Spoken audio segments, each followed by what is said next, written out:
guys, welcome to my channel, Among Stouts. If you're new here, I am a homeschooling mom of 4 kiddos. We are in our first year of homeschooling, and in today's video, I just wanted to have a little chit chat with you guys about how our last 6 weeks of the school year have gone, which puts us at completing a full 12 weeks of school. So I have So at the end of our first 6 weeks, I uploaded a video, and I will link that in the description below so you guys can check that out.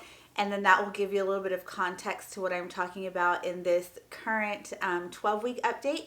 So if you guys are enjoying these update videos, please go ahead and hit that like button. Don't forget to subscribe to my channel, and let's go ahead and get into it. So the first thing that I wanted to talk to you guys about is our schedule. And if you guys watched the 6-week video, you will have know that there was some things going on with our schedule that needed to be worked around. And so I did go ahead and work around that and make a few changes here and there. And so I will go ahead and let you know what changes I made and how those changes are working for us. And if you see me looking down, as always, I have my notes here so that I know what to talk about and I don't leave anything out. Okay, so in the first 6 weeks of homeschooling, my kids were waking up at 7:30 to go ahead and start their waking up, getting ready for the morning routine, and then moving into chores, breakfast, and then we were moving into morning time, like family subjects. And so one of the things that I changed this last 6 weeks was I moved my kids' wake up time to 8 o'clock. I think sometimes as a parent, it's just we need to just be aware of how our kids are functioning and work with them so that we avoid some of that stress on our end. And so one of the things that was really stressing me out those first 6 weeks was my early wake up time and getting my workout done and showered and being ready to go by the time my kids woke up and got ready and were ready to get started with me. I was never ready on time, and that's completely my fault. But also, my kids struggled to wake up at 7:30. Their natural wake up time, I learned, seemed to be between 7:45 and 8 o'clock. And so there was a lot of attitudes and struggles with that 7:30 wake up time. So I chose to just move their wake up time to 8 o'clock. I avoid the attitudes and the struggles to wake up. And then that also gives me more time in the morning to get my workout done, my shower, and get myself ready and put together and actually out there on time with them instead of having them wait around for me. So I will say that moving their wake up time 30 minutes later has been amazing. It's working out wonderfully for us because, like I said, it seems like their bodies are naturally waking up between 7:45 and 8. So not forcing them to get up any earlier than they're ready has helped them.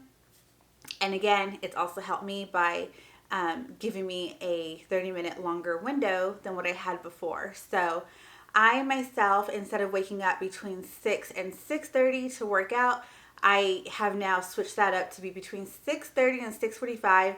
On days that I'm on the struggle bus because I stayed up too late, I can push that to 7 o'clock, and then I just end up with a little bit shorter of a workout time, which is totally fine. I get done what I need to get done. I take a shower, get out there, and we're ready to go.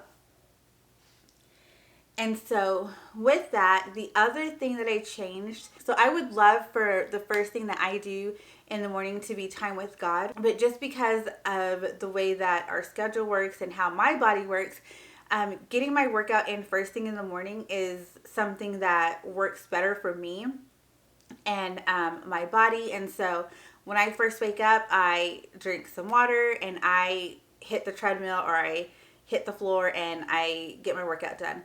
And like I said, then I shower and get ready. And so the thing that I did change was I'm now making sure that every single morning I get my Bible time in as soon as I'm done getting ready. And so I felt like some of my struggles the first 6 weeks were happening to me because I was never finding the time in my day to be in His Word, or to get a Bible study done, or to get that that praise and worship time with Him. And so I made sure this last 6 weeks to make that more of an emphasis for myself, and to put that part of me first, and to put God first for my morning. And so as soon as I'm ready and I go out there, it's about 8:30. So my kids are just finishing up getting themselves ready, and then they move into their chores. So while they're doing their chores, I'm able to get in some scripture reading, do my Bible study. I turn on some praise and worship music as soon as I get out there. And that has been wonderful, because it really does lift my spirits, and it gets my mind and my heart and everything ready for the day. And I don't start to get like bitter and my anxiety running high, because I don't know, if you're like me, and the longer you go without God's word, the more like angry, bitter you are. I don't know. That's just how I get. I get really on edge. And so with my workouts and my God time, making sure I do those every single day, and fill myself up first, it really does help. Okay, and so that goes into what we have been doing for the morning. So my kids get up and get ready, they do their chores, and then they eat breakfast, which that's another thing that I've kind of let go of, is I always felt like I had to be the one to make them breakfast, but I'm giving up some of that control a little bit. And so my oldest son or my oldest daughter, whoever is done with their chores first, they will actually get breakfast made and ready for everyone. Sometimes they do it together, sometimes it's one or the other, but they always ask me first if I'm going to make breakfast or if they can make breakfast. And they really enjoy doing it, so I don't feel bad letting them do it. They enjoy it. It's a life skill, and so it also helps me out a lot. So if I am doing eggs or bacon or something of that sort, pancakes, I'll make that. But if it's like a cereal day or oatmeal day, or sometimes they like to have toast and fruit, or things of that sort, where waffles, where it's really easy for them to do, they will make that for themselves. Okay, and so then after breakfast, we move into devotionals, and then they do their scripture writing, and then we move into gather round. And so this brings me into the next change-ish that we've had in our homeschool. If you watched that first update, you know that I was on the struggle bus. I was majorly struggling with gather round, and between gather round and the read alouds and all of that stuff, all of the reading was just really overwhelming. And so what I did was, we put Gather Round North America on the back burner, and we pulled out Gather Round U.S. government, and then I gathered all of the things for a very wonderful election unit study. I know the election's over, but I will also have that video linked below in case you're interested in what all we did for our election unit study that we paired with our Gather on Homeschool. And so we really, really loved the U.S. government mini unit from Gather Round. And after doing it, I just felt like that's my sweet spot. The mini units are where it's at for me, at least for right now, where I'm at, after the struggle of, all of the reading and feeling kind of overwhelmed with the North America. Putting that back and then moving into the government was just what I needed. And so during the time that we did our election unit study, we only did the Gather Round U.S. government, the free election, It was like the election study guide, the election study guide from Sunlight, which was a free printable. We had that.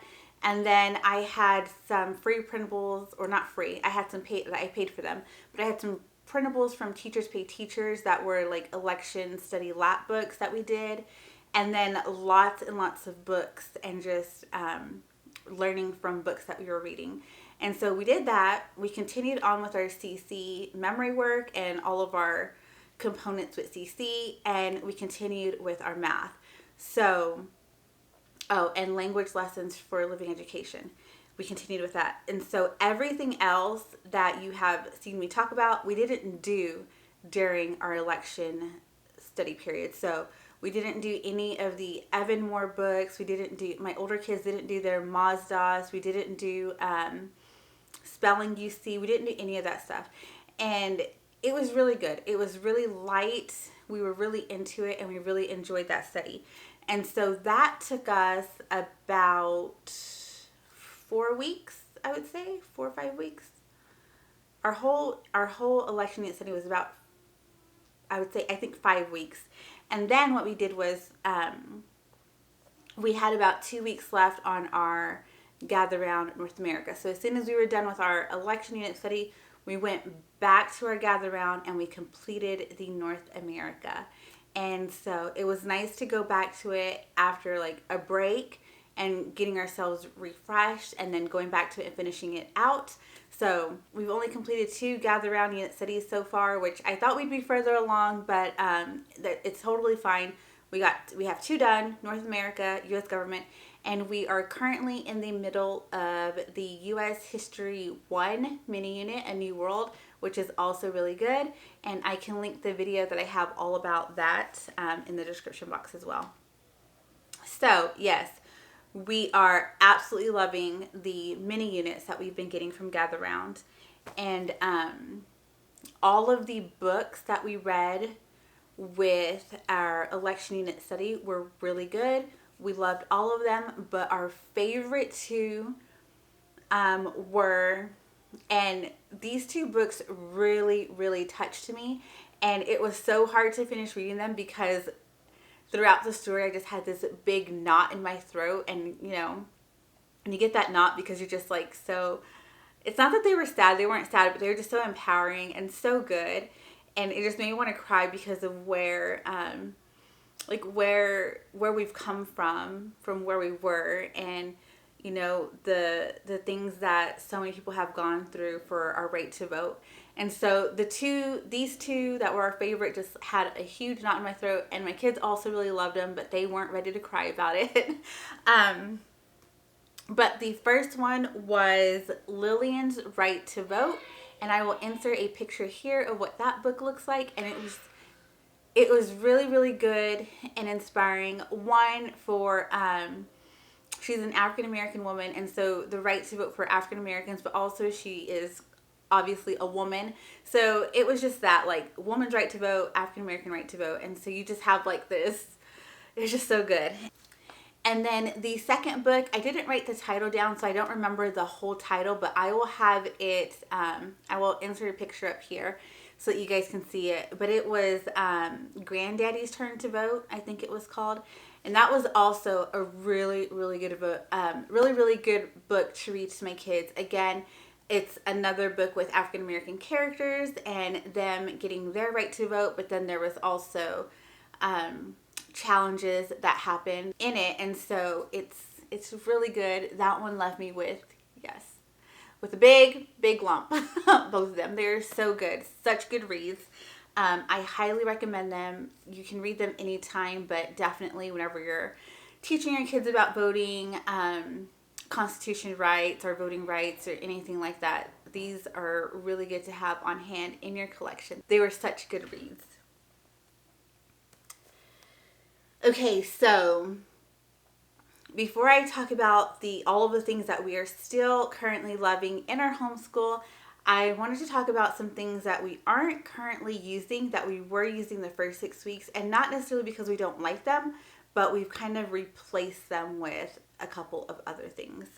And so that would be the Evan Moore Skill Sharpeners Geography workbook and the Evan Moore Critical and Creative Thinking books. We haven't been using those two, or we haven't used those two in the last 6 weeks. And we also haven't used our spelling UC these last 6 weeks. And again, not because we don't like them. These are workbooks that my kids can go to anytime. Like they're really small workbooks. They're really easy to finish in a school year. So I don't feel like we're behind or anything like that, or that we're not going to get to them. We'll get back to them and they'll complete them throughout the school year. But in place of that, we did, like I said, we added all things election unit study, which took up most of these last 6 weeks. And then after we were done with that, and we moved into our fall and Thanksgiving unit, we started using printables from the winter theme bundle. So we've been doing lots of Thanksgiving activities with thankfulness, gratitude, scriptures of gratitude, writing out things that they're grateful for, thankful for, coloring lots of turkeys, and learning all about the first Thanksgiving. So we've just kind of replaced all of those busy workbooks with fun activities that could also be considered busy work. So it just doesn't make sense to me if I'm filling in gaps in our schedule with busy work to just add in more busy work. So I'd rather take out some of it and then replace it with something else. And once we're done with this, we take that out and then we'll put our other busy work back. And I know some people don't do busy work at all in their homeschool, but for me, with multiple kids and a toddler, I need it in some areas of our day. And so those books we just didn't need these last 6 weeks, but once we, move on into after break, we're currently on a break. So after our break and we get back into the next 6 weeks of our school year, there's going to be space where I can add those back in. Okay, so now to curriculum that we have been loving. If you've seen my videos on favorite homeschool purchases, I think it was, you'll know that as far as math curriculum goes, my older 2 kids use teaching textbooks and my youngest uses Matthew C. And I love, and I'm still loving, Matthew C for my first grader. She is 6 years old, and with all of the manipulatives that we have, and the way that it is broken down for her, and the way that it's taught, and the way that the book looks, it works for her. It's not a pretty book to look at by any means. Like, it's not beautiful. There's no artwork. It is a black and white, but it works for her. There's nothing distracting her. And because what I really love about it is each lesson has about, 8 or 9 pages of work, and there's just practice page after practice page. And so when she really doesn't get something, she's not done with it after only 1 or 2 pages. There's extra pages in that lesson for her to be able to continue to work on that concept until she gets it. And then same with if she really gets the concept right away, she only really needs to do 1 or 2 pages and then we can move on. And so that's one of the things that I really love about it, is because there's more there if you need it, and you can take what you need and use it if you don't need all of it. So that paired with manipulatives, and then the way that the problems are broken down for her to learn, and the way that they're presented to her to work on, it really works well for her and I doing it together. And so we're just going to keep doing it because she loves it, I love it, it works. And so for my older 2, they actually both have Matthew C and they enjoy it.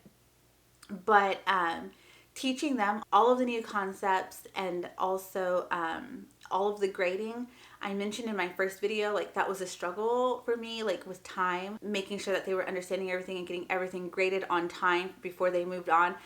It was just hard. And so during those first 6 weeks, at some point in the first 6 weeks, we switched over to teaching textbooks. And so they are both currently only using teaching textbooks, and we love that too. They are doing really, really well with it. I check in on them as they're working on it to see if they need my help, but the way that teaching textbooks works is it teaches them the lesson, and if they struggle with a problem, they can watch a breakdown of it. And if they get it wrong, I think it's 2 times, I can always go in and change it to where they can work it out again and get it right. I haven't needed to do that because the way that it's being taught to them, they really get it and they understand it. So Matthew C for the first grader and teaching textbooks for my third and fifth grader are amazing. They work really well for us. And so I was loving them before, and I am still currently loving them. And then next is Language Lessons for a Living Education by Masterbooks. This curriculum is so good. I feel like I don't know what else to really say about it. It is so, I don't want to say it's easy because I don't necessarily think that my kids would say it's easy, but it's very short, sweet, and efficient. The way that Masterbooks lays out their language arts, the way that it's laid out, and the way that it is speaking to the child and even to you as the parent to teach to them, it's all very straight to the point. And my kids like it. All of my two older kids do it completely independently, and then I do it alongside my first grader. And so if my older two have any questions, they can come to me and ask me, and that happens on occasion. But like I said, the directions are so easy to follow. The each lesson is actually a week, and so then or 5 days, and then inside of the lesson there's exercises, and so each exercise for every day is really short. But just because it's short and it's straight to the point doesn't mean it's weak or not enough. It is very efficient. I think that's the best word that I can use to describe it. Is it's an efficient curriculum. It teaches what it needs to. The kids learn what they need to, and it comes from a Christian worldview, and it has Bible stories included, which I love. And so we all really enjoy the Masterbooks Language Lessons for a Living Education. Before the last one, I will just go ahead and say I'm not talking about CC as a curriculum that I love. I've talked about it before. We do love our CC community. We love everything about CC. And so I have a full video on IEW. So I'm not going to go into detail about that. You guys, if you've seen that video, you know I love it. If you haven't, I'll link it down below and you can learn about why I love it. But IEW is great. So last but not least, our favorite curriculum one of our favorite curriculums that we are loving is the Mazda's literature. And so Mazda's kind of reminds me of when I was in school and I would read you get like these stories that were printed out, and then you would have like your reading comprehension questions and discussion questions and things like that. That's what Mazda's is. And if you guys have never seen this curriculum and you want me to show you more in depth, let me know in the comments below. I'd be happy to do that for you. But my kids have really enjoyed all of the stories that they've had in it. And especially for my son, reading comprehension was not one of his strong suits, and he's just been getting it. He flies through it. He enjoys reading the stories, and then the questions, he's enjoyed doing those as well. And it's something that they both do that they never complain about. And so yeah, we like it. We enjoy it. They enjoy using it. They enjoy reading the stories. Every time I go through their work, it's really good, and they're learning a lot from it, and the information that they're taking and the notes that they're taking and how they're then translating that into their responses has been really good. So it's working for us in our homeschool, and we're still loving it. All right, guys. And so that is it for our 12-week update. It is currently the day before Thanksgiving, so we are on break. We have actually still been working on our U.S. history mini unit because we enjoy it. We have turned into be quite the history-loving family. And so we enjoy doing that and reading all of the books that go along with it. So that's what we're doing right now while we're on break, is lots of reading, doing some connection on Gather Round. And then pretty soon we're going to be moving over into our Christmas unit. So I will film and put up a video all about what we are doing for Christmas and Advent. I hope that you guys will stay tuned for that video. So that is this 12-week update for you guys. If you like this video, please hit the like button. Don't forget to subscribe to my channel. I'd love to have you here as a part of my community. And I will see you guys in the next video. Bye.